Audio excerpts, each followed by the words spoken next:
Marek, here we are, episode 31. Yep. Hard to believe. It's a lot of episodes. Uh-huh. Well, this is going to be a fun one because we talked about... Sure. Yeah, right? If you say so.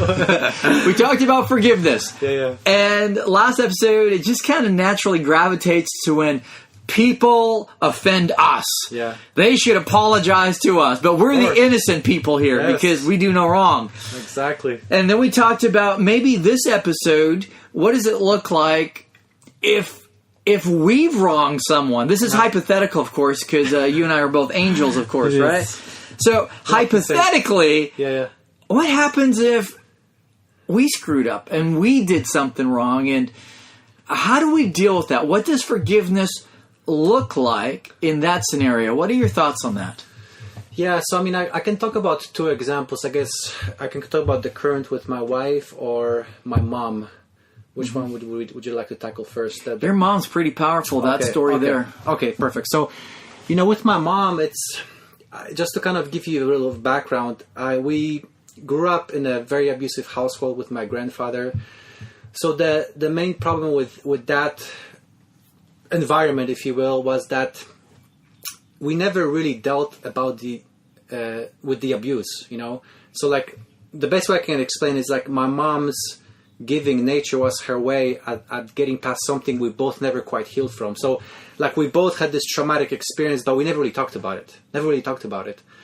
And I think that because we never really talked about it, the kind of unwritten rule of our relationship is that let's not talk about the emotions, And another kind of unwritten rule of our relationship is that my mom wasn't very good at communicating her emotions. I mean, we should say I love you, but I don't know, for whatever reason, I just didn't feel it. It was kind of like a doer love. So she definitely took care of me. And so I think the best way I can explain is that because my mom was never really taught how to express her love, her default language of love, if you will, was to be always like a giving person to me. Yeah. And I'll tell you, I mean, I'll be honest with you, like whatever my mom gave me was never enough. I just never really appreciated all the things she's done for me. Like I kind of mentioned at my talk last Wednesday at the Lone Star Veterans Association. For example, she would write me these letters when I was at the academy. And, let's be honest, they were full of fluff. But I really, really enjoyed reading them because here was at the academy, all this chaos, trying to do well in my classes, physical classes, we had like boxing, gymnastics. And so me reading all these letters was like a place of refuge. And for whatever reason, I never let her know that, hey, these letters really meant a lot to me. To me, it would be like embarrassing to admit to my mom that I enjoyed it. Same thing with like her packages and all these other things. And so I mean, I guess the simplest way to put it, I took my mom for granted. Yeah. And so to me, all her way, I just wasn't mature enough to pick up on the fact that, hey, that's her language. Yeah. And let me work with it. To me, what's like, that's what she did. And for whatever reason, maybe I subconsciously I blamed her for not standing up for me. I don't know, but for whatever reason, whatever she gave me, I'd say thank you. But I never really expressed how much it meant to me. And so, to me, one of the biggest regrets is now that I've been tremendously blessed to grow in my awareness, grow in my maturity. And so it's just such a shame because my mom passed away way before I achieved this growth. And it's like knowing what I know now and looking backwards, I would have done things entirely differently. But yet, obviously, my mom is gone. And so that was very difficult for me to kind of like, now that I have this awareness looking back, man, I was a jackass. Yeah. I mean, what I did was best that I could do given what I knew at the time, but it's like I just wish I knew these things because it's almost like I didn't really know my mom. You know? I mean, obviously I've spent quite a bit of time with her and we've talked, but what a missed opportunity. We going that iceberg analogy, we kind of focused on the top and then there was this whole bottom that we never talked about. So like in that situation that you're describing with your mom. Yeah. And your mom has passed on. I think you said you're around mid-20s when your mom I was passed. 25, she was 45, yeah. Yeah, and it's not like you can go back and say, sorry, Mom, I didn't appreciate you, respect you, and love you the way you deserved. Oh, yeah. And I'm sorry. Would you please forgive me and know that I love you? Like, you can't do that. Nope. And that's tough. And so in this situation, we kind of look at it as maybe at this point, self-forgiveness, which I think is just as powerful as any other type of forgiveness. Forgiving somebody that wronged you, going to somebody that you've wronged and asking forgiveness. And I think maybe self-forgiveness is a tough one, because if I can't blame anybody else, it's on me. It's my fault. And that is the most glaring truth that a person can live with. That just is a heavy. Oh, yeah. How do we deal with that? How do you deal with that? So the way I dealt with it is, obviously, as Christians, we believe there's heaven. So I know my mom is out there, and I know one day I'll get to meet her. And so, obviously, in my prayers, I express that. But I think that, in a way, I use it, in my opinion, the best way to transform the past is to focus on how can I make changes going forward. Sure. So, for example, like one thing that I'm really actively seeking is to be the best brother that I can be to my siblings. You know? So to me, it's like I can't go back and fix it with my mom. But having said that, there's these other people in my life that I can be a much better sibling, much better kind of like a parent equivalent, as a way to honor my mom and prove to myself that I've learned. And so now I just want to do the best with them so they can pass those blessings on to other people. How does grace play into all of this for you? So grace. Because I think grace has a lot to do with forgiveness. Yeah. How would you describe grace as being part of the forgiveness and healing process? Grace. So like by grace, you mean grace from Jesus? Or okay, tell me more about that. Just any aspect, because at the end of the day, it's hard to undo something that I've done. And matter of fact, a lot of times you can't undo it. The damage is already done, that expression. You've heard that before. So with the truth and the reality that you can't undo it, then why? You just say, I forgive. But okay, I can ask forgiveness or accept forgiveness from someone. But I think grace plays into it because of that fact. I can't undo it. I can't earn it. I can't. It's just is what it is. Yeah. So grace, it's basically the ability to just go, I messed up. I am very repentant or sorry for what I did or participated in. And I'm going to have to give myself grace. Yeah. In other words, I don't feel like I deserve it. Yeah. However, because of the identity in Christ that we talk about so often, His grace is sufficient for me. So He acknowledges that I am broken, I was rude, or I did wrong, or I was ungrateful, whatever it is, whatever that issue is. He acknowledges the truth and says, I forgive you. And then we just receive that forgiveness because He is the ultimate supreme judge. And if He extends forgiveness to me and His grace, His forgiveness, then I can receive that for myself and just go, I am so sorry that I was an ass. I was rude. I did whatever it is that a man might say he did. And I acknowledge it. I'm not trying to hide it. I'm not trying to justify it. I'm not trying to cover it up. I am guilty. I acknowledge it. I'm going to make recompense and give grace to myself. Like, what are your thoughts on that? So I mean, I guess like another way to say what you said is, if I cannot forgive myself, then do I really believe in Jesus' power to forgive sins? You know? That would be an example. So that's an example. Like, and the way I look at it too is that it happened. I asked for forgiveness, but to me, in a lot of ways, once you forgive yourself, ask for forgiveness, then it's actually a huge blessing. And what I mean by that is, because I, missed the ball big time with my mom, in a way that's a huge blessing, because now it makes all the other relationships that much more precious, because now I have a direct experience of what happens when you neglect relationship and you don't have an opportunity to make it right, at least on earth. And so that's why it makes all these other relationships in my life that much more precious, because My mom passed away way sooner than she was supposed to. And so it just gives that urgency. You don't know how much longer this person is going to have on earth. And so especially if you feel like there's something you can do to bring about that forgiveness, it gives you, at least for me, it gives you more encouragement to take a step of action, because you don't know tomorrow that person might pass away, or you might pass away. Yeah. And what a shame it would be for me to go back that same place with my mom.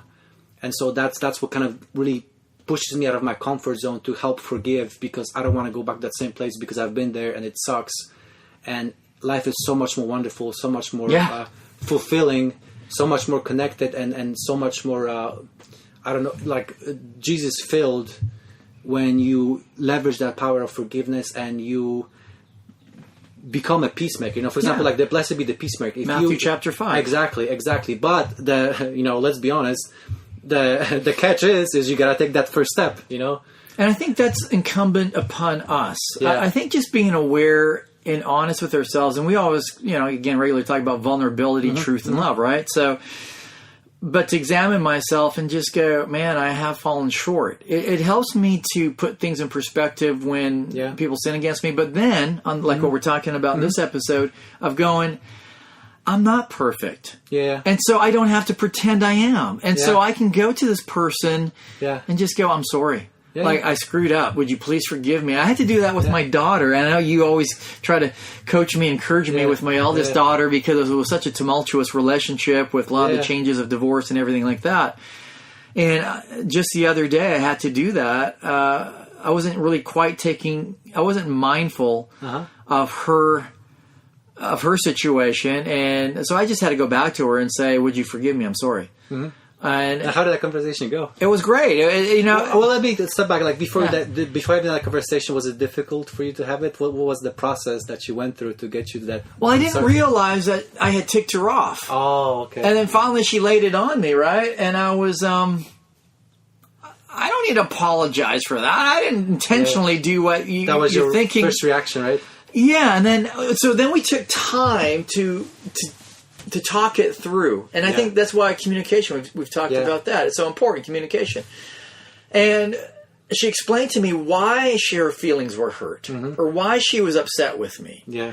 And it wasn't that I necessarily did something intentionally to offend her. I didn't. And she acknowledged that. So was I sorry? So I didn't really need to ask forgiveness in that situation, because there was no intentional offense or something to really tick her off.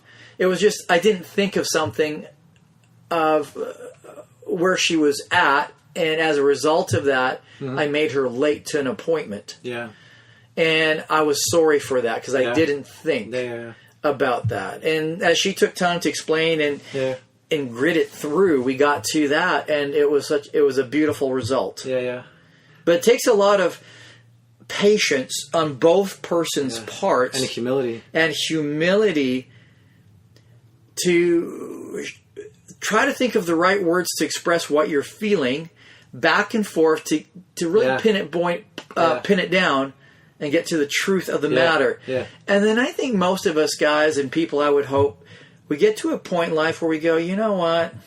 I see your perspective. I really do now, and I am sorry that I did not take that into consideration or thought about it sooner, and I am sorry about that. Yeah. No, like one tool that helped me tremendously in this kind of conversation is to say, when you say "I feel," because in the past I say, "You do this wrong. You're bad." You were just kind of that's what I would point finger. But then when you, for example, say this word, it makes me feel like you're not valuing me. Then that switches the conversation, because it helps the other person visualize what they say and how I receive it, because these guys are not inside of me. So when I let them know how I receive it, it really takes a lot of judgment and emotions out of the conversation, because obviously only I know what's going on inside. And when you state things that way, then it puts the other person in a much better place of empathy to figure out what is really going on here. And quite honestly, how little it actually change you have to implement for the next time for that not to happen. Because my assumption is that it's not going to happen because that change is too big. But when you find out what is that thing that triggers the other person, typically it's something small. Yeah. Typically it's something small. It's so trivial And oh, by the way, when you talk about it, you get to know that person that much better, and so it deepens the relationship. Yeah, it's taking the time to dig down, drill down to the heart of the issue. Yeah, because it's usually our heart that took offense or got hurt. Yeah, and that's the whole point of this podcast, is looking at the heart and the struggles of it. So, boy, yeah, forgiveness, powerful. We need to learn how to forgive others. Yeah. We need to learn how to receive forgiveness, and grace has a lot to do with those. We need to learn how to forgive ourselves when we've wronged someone or we can't go back and make it right. They're all powerful, and I think the most maybe obvious relationship to demonstrate forgiveness and where it's most needed is marriage. Yeah. I think it's necessary in all relationships. But when you live with a person, your spouse, day in, day out, you're sleeping in the same bed, maybe you know what it's like. Maybe you don't, because but let's say hypothetically. Well, let's say hypothetically. To have an issue with your spouse and you go to bed angry or like with hurt feelings. Of course, us men never get hurt feelings because we're too strong and macho for that. But that's not a good feeling, is it? No, it's because, I don't know about you, but I just keep replaying it in my mind over and over, and it just eats me, you know. And I do my best to play it cool, but on the inside, it just eats me. It's like, what a waste of energy, of life. I mean, it just so dumb on so many levels. Yeah, I think if we as men, kind of drilling down to men here, if we can learn how to say sorry, would you please forgive me? Those two words are so powerful in a relationship for us to really look at our contribution to a situation that isn't so good, and listen to our spouse's part and figure out the heart of the matter and what is the truth of the matter, and then take responsibility for our part. Yeah, and I think another thing too that I think it's very helpful, at least for me, is to think of forgiveness as a skill. In other words, the more you do it, the easier it gets. So, for example, with your daughters, I know it's still a process, but to me, it sounds like wherever you are, it's light years from where you started. Oh, I think so, absolutely. Yeah, and then I think that, correct me if I'm wrong, like each time you do it, it becomes, it's not, in my opinion, it never gets easy, but it gets easier. So to me, I was wondering, like from your perspective, especially with your daughters, because it's kind of a perfect example because it's not quite where it needs to be. I was wondering if you kind of like talk to us maybe a little bit about how it goes from one episode to the next. In other words, does it get easier? Does it? What are kind of the things you're finding from one forgiveness episode to another? Yeah. I think it takes a lot of strength to forgive. Yeah, no doubt. I think the strongest man is the man that can forgive graciously. Because it shows that maybe you've conquered yourself. Yeah. Like, let that sink in. If we can conquer ourselves, there's hope for our relationships. And the man that can forgive and be forgiven and ask forgiveness, I believe, is a very strong man. And I would probably venture to say he probably has a lot of great, deep, meaningful relationships. Oh yeah, no doubt. And the cool thing about it is that it's kind of nice to see the progress. For example, prime example I mentioned to you this morning, I lost my keys and I couldn't find it. That's right. So my old self would get angry, blame everybody else for my own mistake, yell at my wife, yell at everybody else. But I didn't. I just kind of looked for it. Then my mother-in-law woke up and I asked her if she had it. And, and she said that she's going to try to look for it. But, my old self would say, like, how could you possibly find it? It's always somebody else's fault. Yeah. It's like, or hurry up, move with purpose, like back in my military days.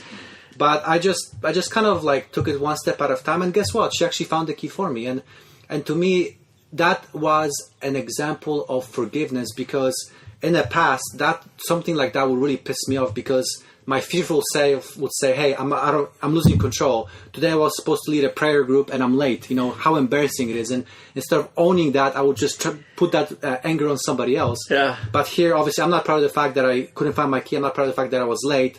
by I just acknowledge the situation as is, and instead of making worse by getting to argue with my wife, getting with my mother-in-law, it actually was a great moment because it made me appreciate. Wow, I'm not perfect, but look at how long I've come. This would have not happened probably even a year ago. And it's empowering when we can rein ourselves in and not lose it, and demonstrate forgiveness for the situation. Amen. For ourselves, for others. It's powerful. Amen. Well, my friend, thank you for candidness, vulnerability, talking about forgiveness. Amen. All of it hypothetical, of course. Yes. But do try it at home. Do train it home. And that's what we're going to do. We're being very intentional about looking for opportunities to forgive and to be forgiven, and to extend grace to all those around us. So, my friends, if you guys are listening, if you have some stories to share, let us know. Please. Until next time, God bless you guys and talk to you soon. Yeah, blessings.